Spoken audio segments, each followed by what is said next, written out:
Well, good afternoon for this Friday afternoon session on digital empires, the global battle to regulate technology. We're very pleased to have with us an absolute expert in this field, Professor Anu Bradford, Professor of Law and International Organization at Columbia Law School, who'll be our keynote speaker today. Just a word from me, you'll know me, I'm Mike Wardle, I'm the Chief Executive Officer at ZEN. My job today is to guide our way through the session. And before we start, just a brief word of thanks to our sponsors. We're very lucky at the FS Club to have the support of a range of organizations who enable us to mount this series of webinars and knowledge events. The program today is quite simple. My job is to introduce and then get out of the way very quickly so that we can hear from Anu. And then after a 20 or so minute presentation from Anu, there'll be time for Q&A. If you haven't used the GoToWebinar system before, the way to make an observation or ask a question is to find the questions tab on the dashboard on your screen, type in your question, that'll come to us and we'll field that during the Q&A session. Final housekeeping note, we are recording today's session so that if you want to go back and listen again, or if you have friends and colleagues who you think might be interested in today's topic, that's recorded, we posted on our website and on our YouTube channel in the next 24 hours or so, and the opportunity is there to go back and experience the webinar all over again. Final point, if you do ask a question or make an observation, we will send your contact details to Anu so that if there's a need for any follow-up discussion or debate, that can be made easier. And that's all by way of housekeeping. It is a real pleasure to introduce Anu. She's Professor of Law and International Organization at Columbia Law School and a leading scholar on EU's regulatory power. She coined the term the Brussels effect to discuss the EU's influence on global markets and is the author of Digital Empires, the Global Battle to Regulate Technology, which the FT named as one of its best books in economics in 2023. So a real expert in international trade law, antitrust law, and the whole question of regulation. Anu, it's an absolute pleasure to have you with us today, and we're so looking forward to your presentation. The floor is yours. Thank you so much, Mike, for that kind introduction, and thank you all for joining. I am looking forward to sharing the conversation with you. So the premise of digital empires is that there's increasingly now a global consensus that technology needs to be regulated. But there is no consensus as what that regulation ought to look like. So I argue that there are three primary ways to think about governing technology. There is the American market-driven regulatory model, there's the Chinese state-driven model, and a European, what I call a rights-driven model.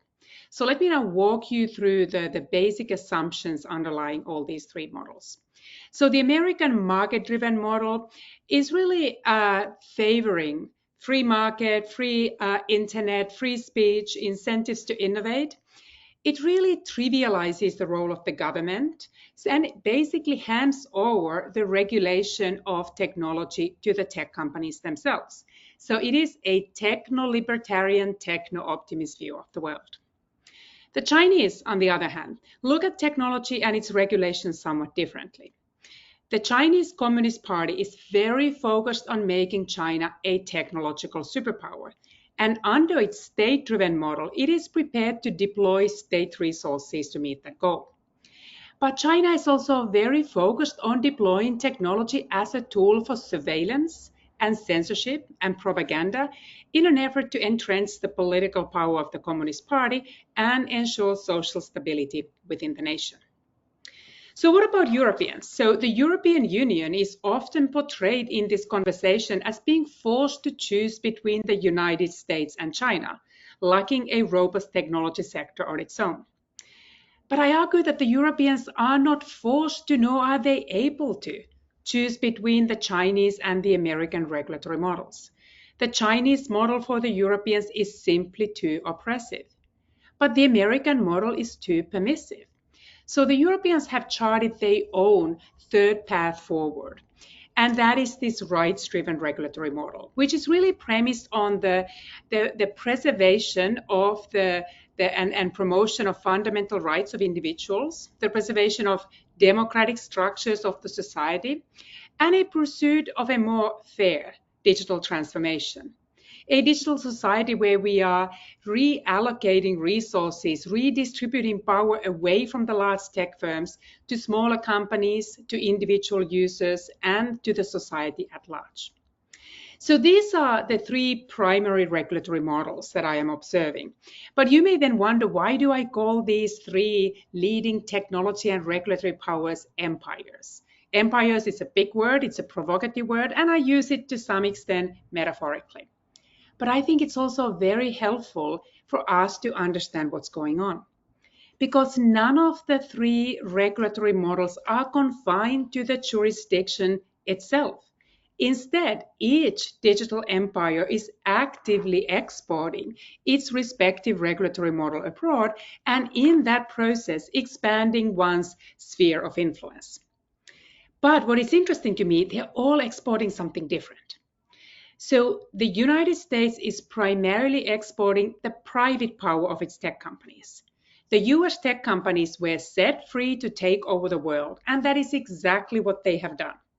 So people around the world are using the services and products of these US tech companies. And in the process of doing so, they are influenced by these American techno-libertarian values.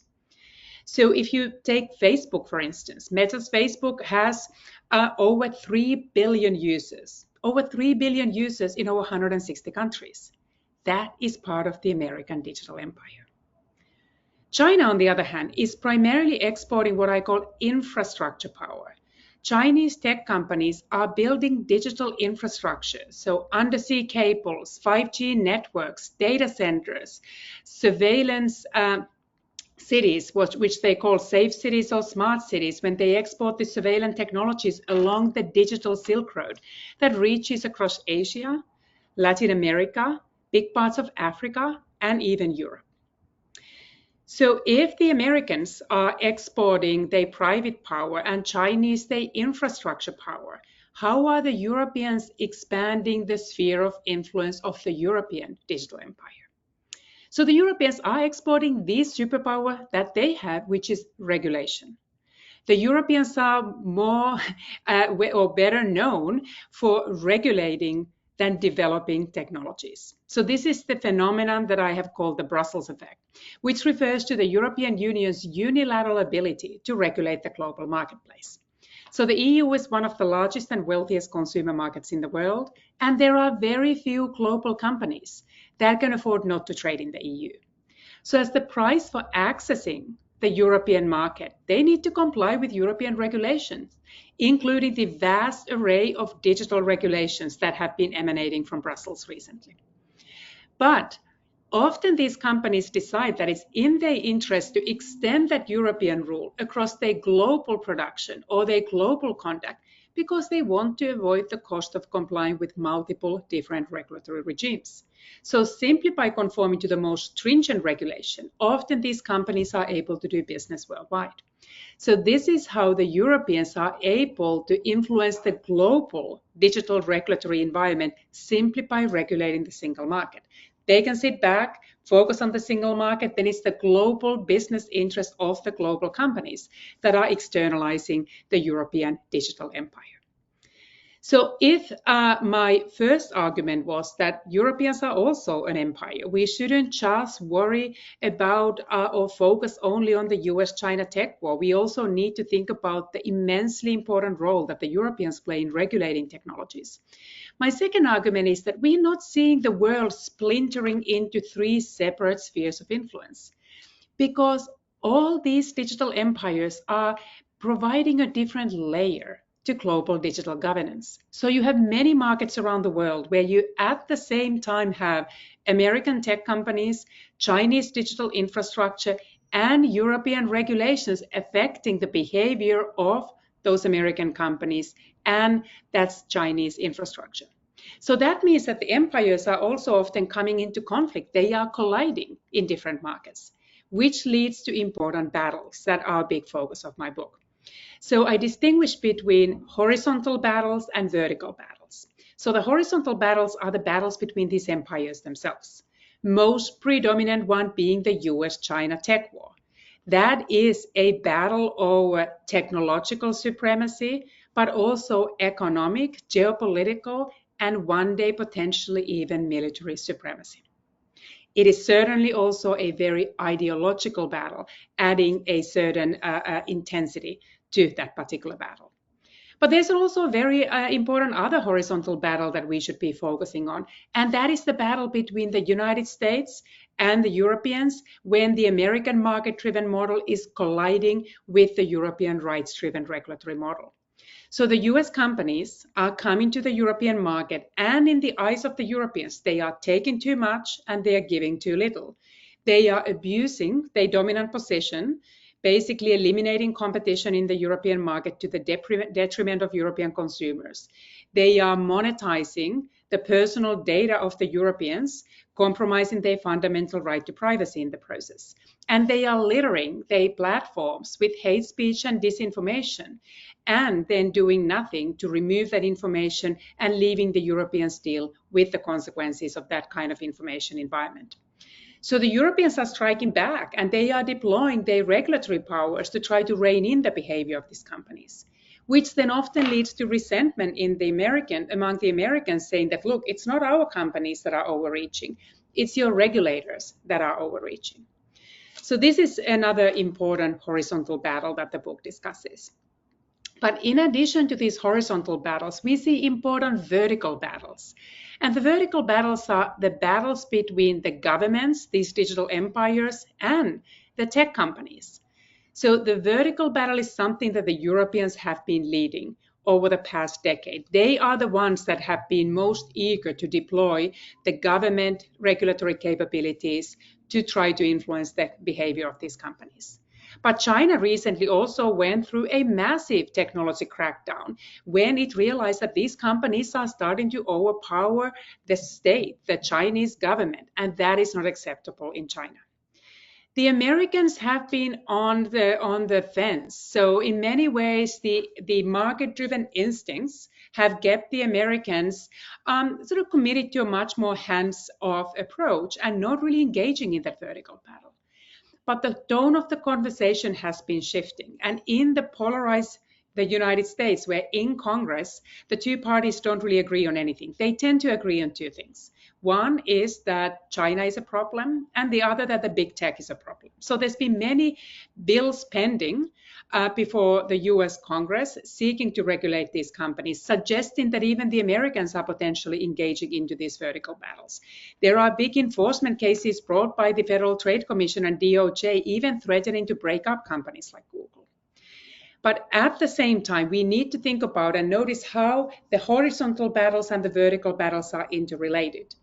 And even if the Americans are growing increasingly uneasy with the behavior of these tech companies, they remain hesitant to engage in that vertical battle because that battle takes place in the shadow of that horizontal battle, especially the US-China tech war.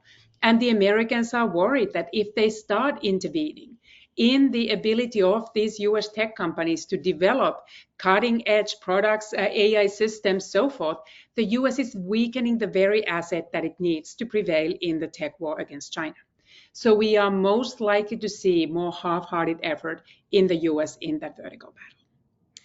So let me now move to the question that probably interests all of you the most, which is what happens in these battles? Who wins the horizontal battle and who wins the vertical battle? And here I'm willing to make a couple of predictions. So first is that the Americans are losing the ideological battle, the horizontal battle where increasingly there's a global view that tech companies cannot be left alone to govern these technologies. The European Union is no longer the only government that is seeking to deploy the regulatory powers. So there's the sense that the American techno-libertarian model is no longer fit for the magnitude of the challenges that our societies are facing and the problems that can be attributed to the excessive power of the tech companies. So in many ways, the Americans no longer are in the position to tell the rest of the world that the techno-libertarianism is the future. The question is whether the Americans themselves will be able to do that. So up until this election, the recent presidential election, many would say that if you look at the track record of Biden administration, it is not a techno-libertarian administration. There was an executive order to regulate AI. There were all these big antitrust cases against the big tech companies. So it seemed like even the US itself was abandoning the techno-libertarianism. Now, with the role that Elon Musk is playing in the new administration, it is questionable where the US is going, whether it's going to just stick in its heel and saying that, look, we are not changing anything. We do believe in free speech and unregulated tech economy. But globally, the US certainly no longer has the ability to export its techno-libertarianism unconstrained by the regulatory activities in the rest of the world. So that, in many ways, is good news for the Europeans, because much of the democratic world is now lining up behind a variation of the European rights-driven model, taking the view that that is the model that best advances the public interest and aligns their digital economies with the values that they want to associate themselves with. But I have three potential concerns that may dim any victory that the Europeans could be declaring in this horizontal battle. So first is this question whether the European rights-driven model is compatible with innovation. As I already mentioned, Europeans are very good at regulating, but they are not very good at generating these technologies. If you look at all these leading tech companies are coming predominantly from the US and China, and there are very few tech giants that grow and scale and become significant players in Europe. So there's often this perception that the European tech companies are not successful because of Europe's commitment to digital regulation. And let me be very clear, I am very concerned about the state of European tech innovation. I have read the Draghi report with great concern and with just tremendous hope too that the Europeans would take that to heart. Because the Europeans really need to figure out how they don't just regulate the technology, be content being the referees. They need to get on the game and play the game, play offense and defense and play it well. But I don't think digital regulation is Europe's problem.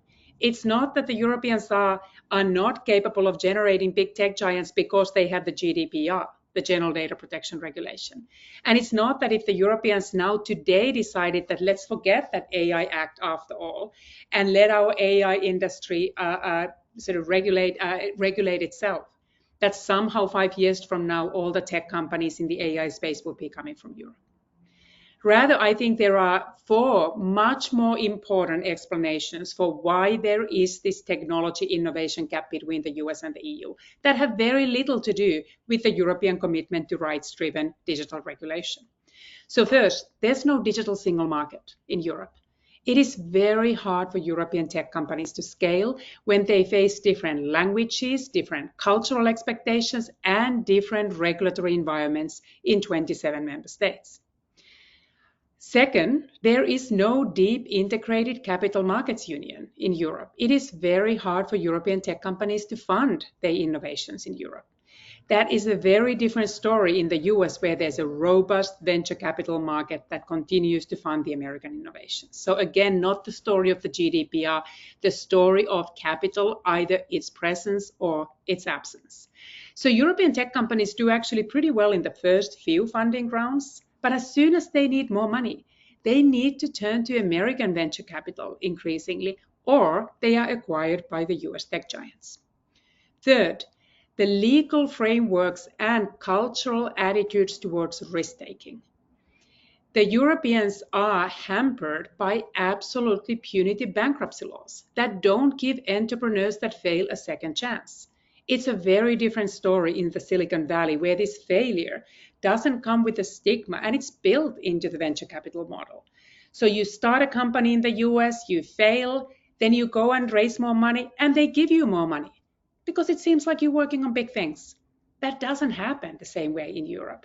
And there is also this mindset that would need to be changing if we really want the European entrepreneurs to feel that they can pursue truly disruptive innovations.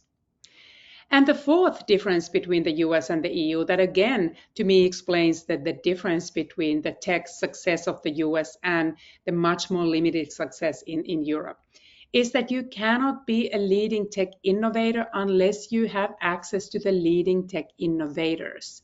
And Americans have been much more successful than Europeans in attracting the global talent to innovate in the United States. So if you look at over $1 billion startups in the US, over 50% have an immigrant founder. If you just focus for a moment on the leading household name tech companies and their founders, Steve Jobs, the founder of Apple, was a son of a Syrian immigrant. Jeff Bezos, the founder of Amazon, second generation Cuban. Elon Musk, the founder of Tesla, South African. Sergey Brin, the co-founder of Google, Russian. Eduardo Saverin, the co-founder of Facebook, Brazilian. And I could go on. Again, this is not a story how the Europeans are regulating the digital rights, which means they cannot innovate. It is much more of a story of where the global talent is immigrating to innovate and where the diversity is benefiting really the tech ecosystems in different markets. So my problem, the concern that I said about Europe's rights-driven model winning, potentially that victory being compromised, is not that it wouldn't be compatible with digital innovation. It's not that the Europeans are regulating too much. I'm much more concerned that the Europeans are not regulating enough. Or rather, more specifically, they are not implementing the regulations. So the Europeans are very good at promulgating laws, but they're not very good at implementing laws. We have the GDPR, which is fantastic on paper, but we know that the enforcement of the GDPR is highly compromised. We continue to be surrounded by hate speech and disinformation. And despite of over 10 billion in fines against Google, Google searches market share is pretty much the same as it was before those cases. So the Europeans are not very good at enforcing their laws, which means that if you cannot entrench the rights-driven model into actual market outcomes, it's a hollow victory. It's the American model that prevails in practice. The third concern that I have, and this is also very real, is that the European model is doing very well in the democratic world, but it's not doing well in the authoritarian world. And that world is getting bigger every day. And that part of the world, they don't look to Europe and say, we want your rights, we want your democracy. No, they look at China and they like what they see. So they are increasingly emulating the Chinese state-driven model. And let me give you two reasons why the Europeans and Americans are having such a hard time to compete against China in this race. One is this infrastructure power. China is providing these countries a path to digital development that these countries desperately need. And so it's very hard to say that, look, you should not be accepting Huawei to build your 5G infrastructure if that infrastructure is good and it's the one these countries can afford. And let me give you a second reason. I'm very uncomfortable saying this, but I think we need to acknowledge that if we are trying to persuade those countries in accepting the European and American model over the Chinese model, China has shown to the world that freedom is not necessary for innovation. They have created a thriving tech economy without being free. So we cannot go to those countries and say, look, you follow the Chinese model and all you get is control. You'll never see economic growth. You never see innovation. These countries look at China and say, well, it seems like we can have both. So let me now come to my closing remarks and sort of invite you to think about the battle that to me is most important of all the battles. And that is the battle over the future of liberal democracy. And that battle, the liberal democracy can in that battle deteriorate one of two ways. One is if the Europeans and Americans lose the horizontal battle to China and the world is becoming increasingly digital authoritarian. And I mentioned how that might be the case. Americans are not capable of regulating. They can't even pass laws in Congress. The Europeans can pass laws, but they are not really good at enforcing. Whereas China, if the Chinese Communist Party decides that it's time to crack down on big tech, I tell you it is time to crack down on the big tech. And Chinese government doesn't need to wait for a decade when Chinese companies would somehow try to challenge the government in some independent courts, what they're doing in the European Union. So in many ways, the Chinese model is turning out to be enforceable and rather effective. And it is increasingly appealing in many parts of the world because of that infrastructure that China can provide. But liberal democracy also is lost if the Europeans and their techno-democratic allies lose the vertical battle to tech companies, because then it is the tech companies that are governing the digital economy and not democratic governments. And if that happens, we are forced to conclude that the true digital empires are the tech companies or the authoritarians, whereas democratic governments are failing in that same endeavor. And that is something that nobody who believes in liberal democracy can afford to live with. So let me just end with those remarks, and I'm really eager to hear your questions. Well, thank you so much, Anu. It's a fascinating rundown of where you think we are and where we might be heading. We've got a number of questions coming in. Joachim van Hallatz asked about what impact you think the expected deregulation efforts of Trump will have.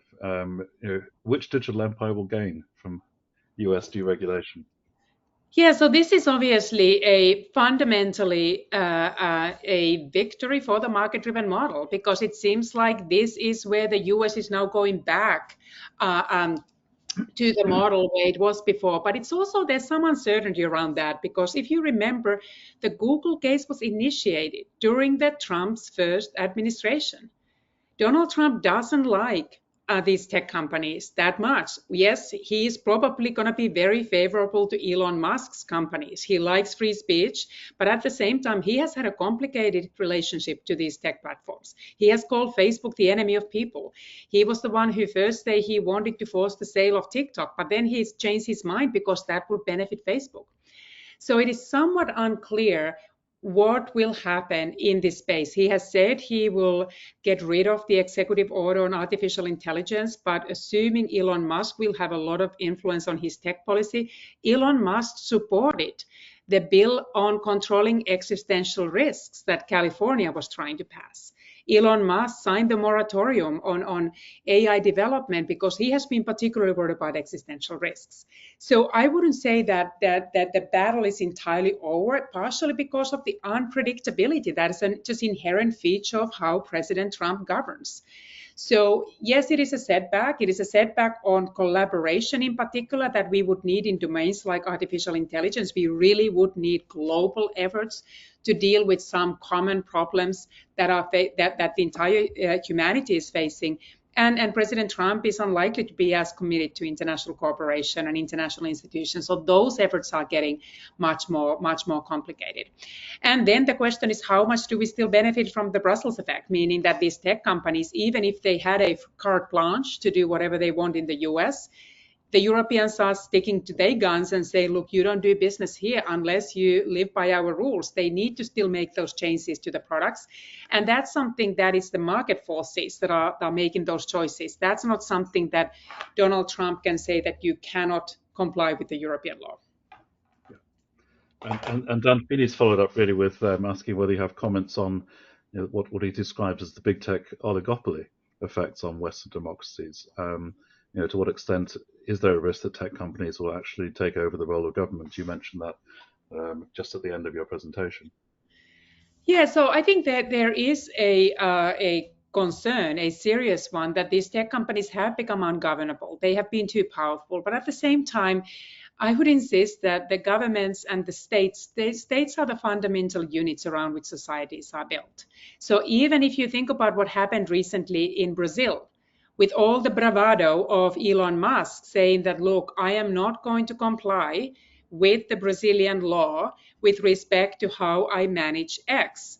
The Brazilians basically were pushing back and banned X from operating there, and Elon Musk gave in. not happily, but ultimately he did yield, and he said that, okay, we are going to follow the rules in this country. So he had to back down, and I think that was a very interesting example of that showdown, that the Europeans also need to realize that ultimately we have the power to legislate. We have the power ultimately to keep you out of our market. And for some of these countries, especially when many other significant economies do this, they cannot go to China. There is no way that X and the Facebook and the others operate there because of the censorship rules. So it's very hard for them to say, I don't care about Europeans. I don't care about European law. The advertising revenue is still tied for important markets. And even if they were able to say, okay, we are going to make up for those users in India or Africa, as long as your business relies on advertising, the advertising revenue per user is so much higher in wealthy markets than it is in developing markets. So you need to pick up a lot of users in India if you are going to back away from markets like the European Union. But look, it's not going to be pretty. The conversation between individuals like Elon Musk and the regulators that he despises is not defined by any degree of respect. And the kind of civilized way, how are we trying to collectively figure out how we comply. But it's very different for tech giants like Microsoft and the others. They understand that they are repeat players. They need to deal with these regulators, and they are willing to not necessarily take such a confrontational approach. Thanks very much indeed. Chris David, really, I think, is seeking your advice. He notes the 4 European disadvantages that you listed, comparing the European tech industry with US tech industry. And he asks, how relevant is the focus on tech regulation? Shouldn't we actually be working to address the more fundamental weaknesses, which are not to do with regulation, they are to do with innovation? And where do you think we might go next? Yeah, so I am not worried about sort of retaining the commitment to digital rights unless that takes all the political energy and all the political bandwidth. And the other issues that are equally critical become less salient. So I really hope that the Europeans are now approaching these questions, these 4 reforms that I outlined, some of which overlap with issues that Mario Draghi elevated in his report. For some reason, he did not go into issues like immigration, but the Europeans need to treat that conversation as absolutely existential. There is no way for the Europeans to deal with the challenges, including rebuild their armies, arm Ukraine, reconstruct Ukraine after the war, deal with green transition, digital transformation, with the social welfare system and maintaining that given the demographic challenges of the Europeans, if there's no economic growth. The Europeans cannot subsidize their way into strategic autonomy. There needs to be genuine environment for entrepreneurship so that the private sector will be vibrant. So that means that you need to kind of take them step by step, including if you think about the capital markets. That it's been taking way too long to try to get a common deep capital markets union in Europe. But then you also need to rethink your rules regarding, can the pension funds invest in risky capital? There's a lot of capital that can be unleashed from institutional investors if you change the way they can invest, so that we can really try to make sure that the foundations for growth are there. So I am sort of optimistic that if there's any silver lining, is that the Europeans cannot fool themselves anymore, that they can rely on being at the mercy of American elections every 4 years. They need to be able to be more self-sufficient, and they need economic growth for that. And for economic growth, you cannot do it without investment in technology. And you cannot do that without having those pillars of innovation as an absolute priority that Europeans need to focus on. Whether I'm confident that the Europeans are able to follow through, there's been moments when the Europeans, for instance, in the aftermath of the COVID pandemic, coordinating some sanctions against Russians. I am not writing off that the Europeans can't do this, but we need more leadership. Macron is very weak. And at the same time, the Germany is heading to the next elections. The UK, unfortunately, is out of those central conversations in the European Union. So they obviously have many joint interests. So I really hope that the UK and the European Union coordinate their responses, because many of the challenges are shared by the two. And if you ever think about now, if I paint this picture of where the European Union, the US and China fits, there's no question that the UK and the European Union have many issues where they need to work very closely together. So yes, I think those should be just elevated to the kind of issues that the Europeans can't push anymore. They need to really invest in them. Thank you very much. We're going to carry on this question of the UK outside of Europe. Ian Sheridan and Timothy Gocher have got questions around this. First of all, Ian asks, is there a potential future advantage for the UK of kind of having a hybrid between the EU and the US? Is there a place for the UK sitting somewhere between them? And Tim Gocher asks, is the UK really forced to follow EU regulation? Given its common interests, or is it freer to emulate what the US is doing? Yeah. So in many ways, I think the whole idea behind Brexit was that the UK has the luxury to pursue free trade agreements with the rest of the world. But that was based on the idea that the rest of the world wants to trade. They want to collaborate. And I don't think that world really factored in the more isolationist and unpredictable US as a partner, and the general difficulty, sort of the move towards isolationism and protectionism around the world. So the worldview that the UK has always championed, I think for a good reason, that just doesn't really have any resonance in much of the world anymore. So the smallness of the UK is accentuated in the world that is not premised on open economies and free trade, which means that the UK is all the more dependent then on having relationships with the close partners that it has the most natural trading relationship, where the single market membership would have been particularly important because they cannot be replaced with the trade relations elsewhere. So I think it is absolutely vital that the UK and the Europeans try both to see what they can do for mutual benefit, those win-win opportunities for reviving economic growth and trade in the UK, and the same in the European Union. In many ways, yes, the UK, I think, always had that role in the European Union. I was particularly sad with the Brexit personally for the UK, but also for the important voice that now is gone. So Europeans are going to be much more protectionist because France and Germany are now leading the conversation. They are less committed to single market. They are more inclined now to push for industrial policy. The kind of French dirigist instincts are at full display. And if you think about the free trade coalition, the Nordics, the Baltics, the Irish, without the UK, they are weaker. So in many ways, I thought that the way that the UK saw itself as taking some of the best aspects of the market-driven model, yet sharing some fundamental commitment to the rights, like the Europeans are in protecting digital rights and privacy, and insisting on decency on online platform discourses, the UK could have really pushed the entire Europe, and with that, the entire world more to that direction. I think it's much harder for the UK to sort of fight for that kind of role globally. And I think in many ways, I think that the UK was right to lead some conversations, including in AI, with having a safety summit in the UK. I welcome the UK to continue to embrace that role. I think it's good for the UK, it's good for Europe, it's good for the rest of the world. But there are limits to the UK's ability to ignore the regulatory moves of the European Union. As long as the UK's trade still depends and data flows between the European Union and the UK are so important, there's just a logic. One of the market is bigger, and the bigger one has more bargaining power there. And it's costly to devise different products for the UK market and then just have a different set of standards that govern the trade with the rest of the world.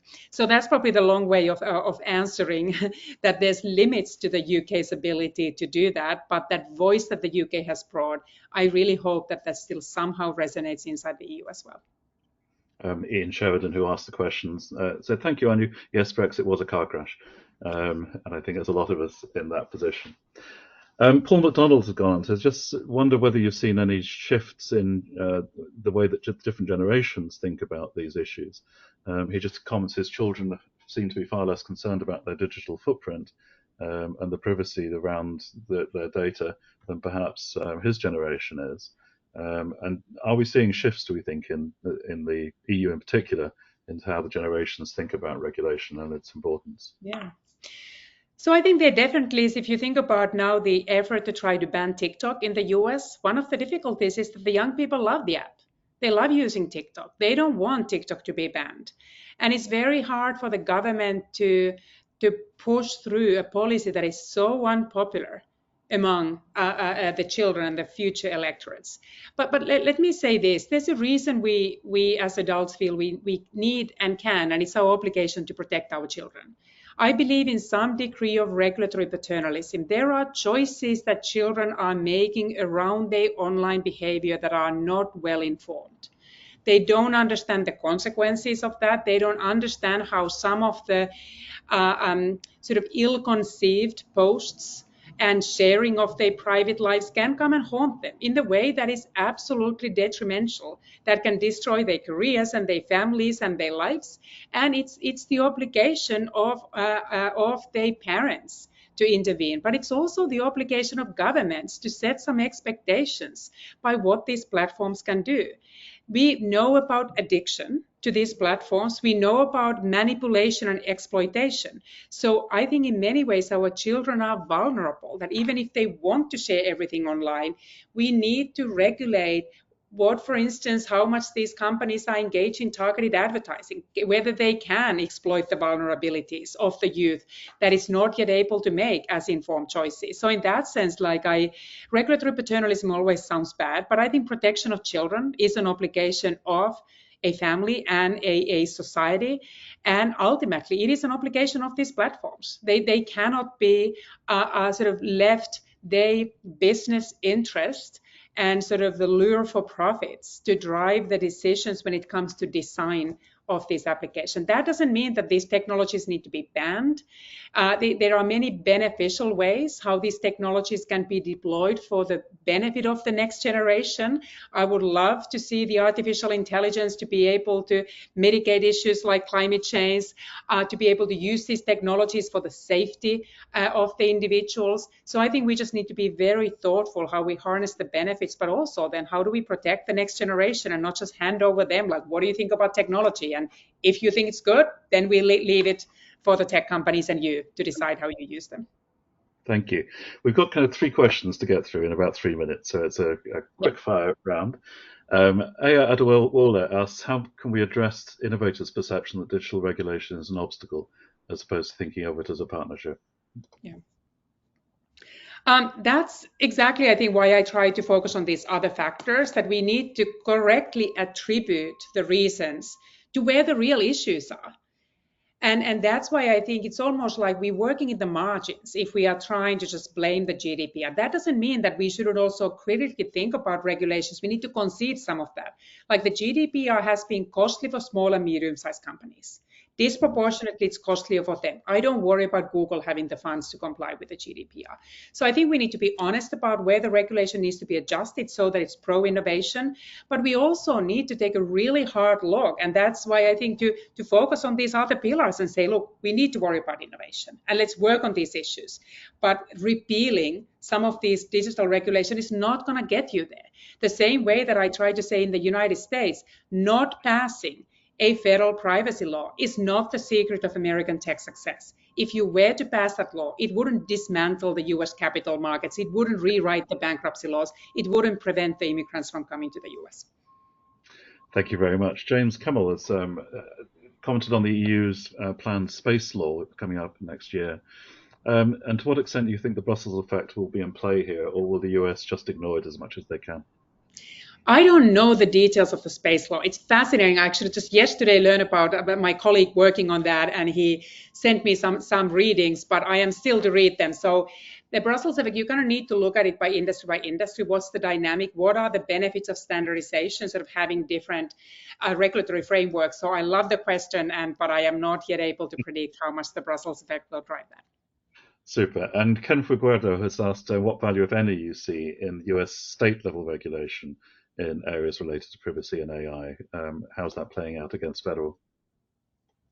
So I'm actually really grateful if we can end with this question, because I think there's something positive there as well, that we need to realize that even though the US seems, if I may use the word, many would say increasingly sort of authoritarian, that the power is very concentrated on the executive, especially because President Trump is really valuing loyalty. And that also makes sure that the executive power is increasingly concentrated. The fact that we have a single party now control also all branches of the government, including the Congress. It just also, I think, tells us that to the extent that, for instance, the rest of the world's agendas don't align with the US executive's agenda, you need to find other players to work with and other levels of government to engage. The US is still a federation. The states play an important role.